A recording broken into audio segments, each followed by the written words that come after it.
वो कहते हैं ना, हाथी के दांत खाने के अलग और दिखाने के अलग। आखिरकार अब इजराइल को अमेरिका ने चेतावनी दे दी है, ऐसा न करना, नहीं तो हमसे बुरा कोई ना होगा। आखिर इजराइल ऐसा क्या करने जा रहा है जिसका अमेरिका ने कह दिया है कि वो साथ नहीं देने वाला है। जानेंगे क्या है मामला। जहां एक तरफ ये सब कुछ हो रहा है तो वहीं दूसरी तरफ कश्मीर पर विवादित बयान देने वाली जर्मनी की मंत्री जब भारत पहुंची तो क्या हुआ। जियोपॉलिटिक्स में बहुत कुछ चल रहा है, आइए जानते हैं इन खबरों को विस्तार से। दुनिया को ये बहुत अच्छे से पता है कि अमेरिका और इजराइल के बीच की दोस्ती बहुत तगड़ी वाली है और इस वक्त तो वापस से आ गए हैं पीएम नेतन्याहू। नेतन्याहू के आते ही जितना खुश भारत है उतना ही खुश अमेरिका भी है। हालांकि भारत इजराइल की दोस्ती हमेशा से एक जैसी रही है, चाहे गद्दी पर कोई भी बैठे। पर नेतन्याहू के साथ पीएम मोदी की केमिस्ट्री एक अलग ही लेवल की केमिस्ट्री है। पर इजराइल के साथ अमेरिका ने अब एक ऐसी चेतावनी जारी कर दी है जिसे सुनने से थोड़ी सी हैरानी हो रही है। इजराइल और फलस्तीन दोनों के नजर में ना एक चीज सेंटर में है और वो सेंटर में क्या है? यरूशलेम। कथित तौर पर इजराइल चाहता है विस्तार और फिलिस्तीन भी चाहता है विस्तार। वर्षों पहले जिस मामले को सलटाया गया था और दो देश के रूप में बना दिया गया था कि आप फिलिस्तीन वाले इधर रहो और आप इजराइल वाले इधर रहो, वो दो देश वाला सिद्धांत अब धीरे धीरे खत्म होने लग रहा है। ऐसा लग रहा है जैसे कि इजराइल अपनी बस्तियों को बढ़ाना चाह रहा है और बस्तियों को बढ़ाकर ये जो वेस्ट बैंक का इलाका है इसमें मिलाने की कोशिश कर रहा है। और ऐसा खुद अमेरिका कह रहा है जो उसका मित्र देश है। अमेरिका का विदेश मंत्री इस बात को कह रहा है कि इजराइल अपनी नीतियों को बदल रहा है।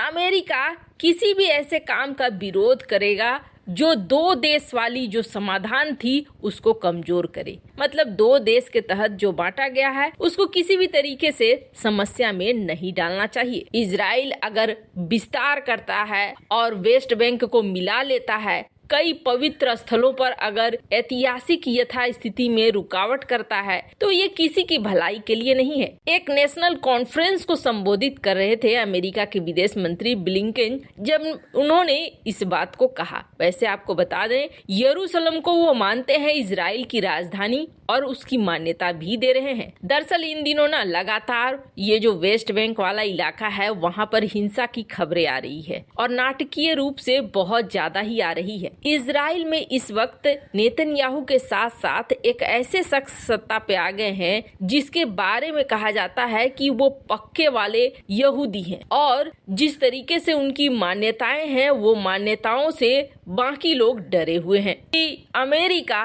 नेतन्याहू को इस बात को समझा रहा है कि आप वेस्ट बैंक में आगे कुछ भी करने की मत सोचना। अमेरिका ने इस बात को भी साफ कर दिया है कि हम इजराइल को सपोर्ट करेंगे अगर ईरान के साथ युद्ध होता है तो। मतलब कि दोनों की दोस्ती सही सलामत है। खैर, जहां एक तरफ ये सब कुछ हो रहा है वहीं दूसरी तरफ जर्मनी की मंत्री आई हुई हैं भारत। पहले तो ये जान लें आप, ये जो जर्मनी की विदेश मंत्री हैं एलेना बेयरबॉक, ये पिछले दिनों बहुत ज्यादा प्रसिद्ध हुई थी। क्यों प्रसिद्ध हुई थी? क्योंकि ये मिली थी पाकिस्तान के विदेश मंत्री बिलावल से और बिलावल से मिलने के बाद एक साझा बयान में इसने एक बयान दे दिया था जिस बयान ने बड़ा ही हड़कंप मचाया था। इसने बयान दे दिया था कि कश्मीर मामले का सॉल्यूशन होना चाहिए यूएन के जरिए। बिलावल भुट्टो के बगल में खड़ा होकर जब इसने ये बयान दिया तो अंतर्राष्ट्रीय स्तर पर बवाल तो मचना ही था और वही चीज हुआ। अब इसके बाद ये पहुंची है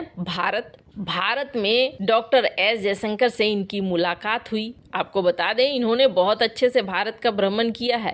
ये भारत के मेट्रो में भी आई और मेट्रो का जायजा भी लिया। जिस तरीके से इन्होंने यात्रा की एकदम नॉर्मल तरीके से, कोई ऐसा नहीं कि बहुत बड़ा मंत्री है तो उसके लिए पूरा प्लेटफॉर्म खाली करवा दो और पूरी गाड़ियां खाली करवा दो, ऐसा कुछ नहीं हुआ है। हाँ, कुछ भीड़ ऐसा लग रहा है जैसे कम हो, पर ये भी जनरल तरीके से मेट्रो में सफर करती हुई दिखी। इसके बाद इन्होंने कई जगह खरीदारी भी की। मतलब भारत भ्रमण इनका बहुत अच्छे से हुआ। अब बारी आई कि दोनों देशों के मंत्री की मुलाकात। डॉक्टर एस जयशंकर इस वक्त इस तरीके से आक्रामक मोड में चल रहे हैं ना कि इनसे बात करने से पहले खास तौर पर यूरोपीय मंत्री की टांगे जरूर कांपती होंगी। क्यों? इनके साथ भी ऐसा ही कुछ हुआ। एक तो इन्होंने पहले ही गलत बयान दिया था, इसलिए इनके अंदर इस बात का डर तो था ही कि इसका जवाब जरूर मिलेगा, और डॉक्टर एस जयशंकर हो और जवाब न मिले, ऐसा तो हो नहीं सकता है। वैसे आपको बता दें, इस मीटिंग में भारत की तरफ से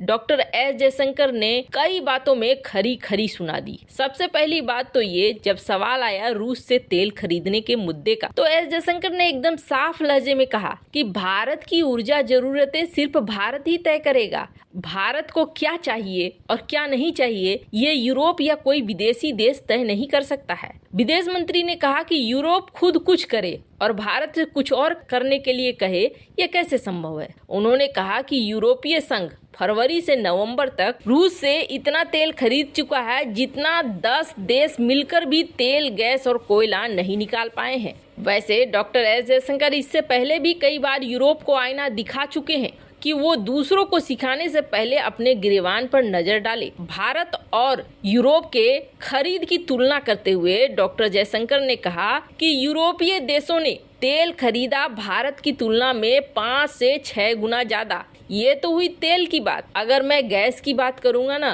तो ये अनगिनत गुना ज्यादा है, क्योंकि भारत इसका आयात नहीं करता है। वहीं रूस से पश्चिमी देशों ने कोयला खरीदा भारत की तुलना में 50% ज्यादा। ये तो रही बात की रूस से गैस और तेल की खरीद पर अब बारी थी पाकिस्तान वाली। इस संयुक्त प्रेस संबोधन में जयशंकर ने कहा, हमने अफगान स्थिति और पाकिस्तान के बारे में और सीमा पार आतंकवाद से जुड़े विषय पे बातचीत की। उन्होंने कहा कि पाकिस्तान और अफगानिस्तान में पनप रहे आतंकवाद के खिलाफ दोनों देश सख्ती से निपटेंगे। इसके साथ ही उन्होंने कहा कि पाकिस्तान के संबंध में जहां तक बातचीत है, मैंने हमारे संबंधों के बारे में, सीमा पार की आतंकवाद के बारे में इनको बताया, और आज हम ये साफ कर रहे हैं कि आतंकवाद के रहते हम बातचीत नहीं कर सकते हैं। खैर, जर्मनी की विदेश मंत्री इतना तो अंदाजा लगा के आई होंगी कि डॉक्टर एस जयशंकर के साथ बैठेंगी तो उनको ये सारी बातें सुननी पड़ेंगी। अब इसका मतलब ये नहीं है कि भारत जर्मनी के बीच रिश्ते खराब हो रहे हैं। भारत और जर्मनी ने 10 समझौतों पर हस्ताक्षर किया है। अब आप सोचेंगे भारत इतना खरा खरा कैसे बोल लेता है,